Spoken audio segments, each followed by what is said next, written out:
కలియుగ ప్రత్యక్ష దైవం వెంకటేశ్వర స్వామి విషయంలో వైసీపీ చేస్తున్న అపచారాన్ని ప్రజల్లోకి విస్తృతంగా తీసుకువెళ్లాలని అధికార కూటమి నిర్ణయించింది.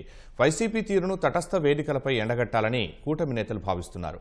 ఈ నెల 22 నుంచి 26 వరకు ధార్మిక సంస్థల ప్రతినిధులతో సమావేశాలు నిర్వహించాలని నిర్ణయించారు.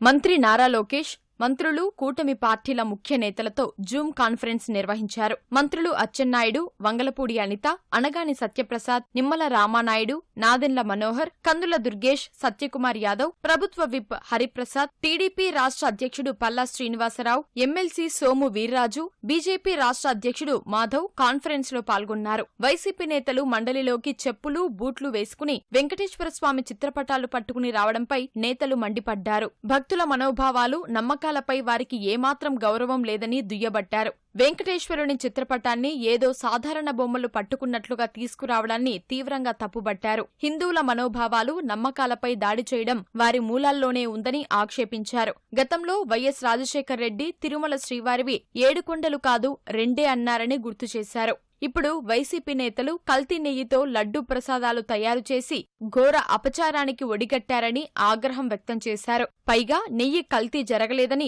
శాసనమండలి సాక్షిగా అబద్దాలు చెబుతున్నారని మండిపడ్డారు. వైసీపీ తీరును ఎండగడుతూ ఈ నెల 21, 22 తేదీల్లో లోక్సభ నియోజకవర్గాల స్థాయిలో కూటమి ఎమ్మెల్యేలు, ముఖ్య నేతలతో కలిసి మీడియా సమావేశాలు నిర్వహించాలని జూమ్ కాన్ఫరెన్స్ లో నేతలు నిర్ణయించారు. ఆ తర్వాత 22 నుంచి 26 వరకు హిందూ ధార్మిక సంస్థల ప్రతినిధులతో రౌండ్ టేబుల్ సమావేశాలు నిర్వహించాలని నిర్ణయం తీసుకున్నారు. వైసీపీ హిందూ వ్యతిరేక వైఖరిని సామాజిక మాధ్యమాల్లోనూ విస్తృతంగా తీసుకెళ్లాలని నిర్ణయించారు.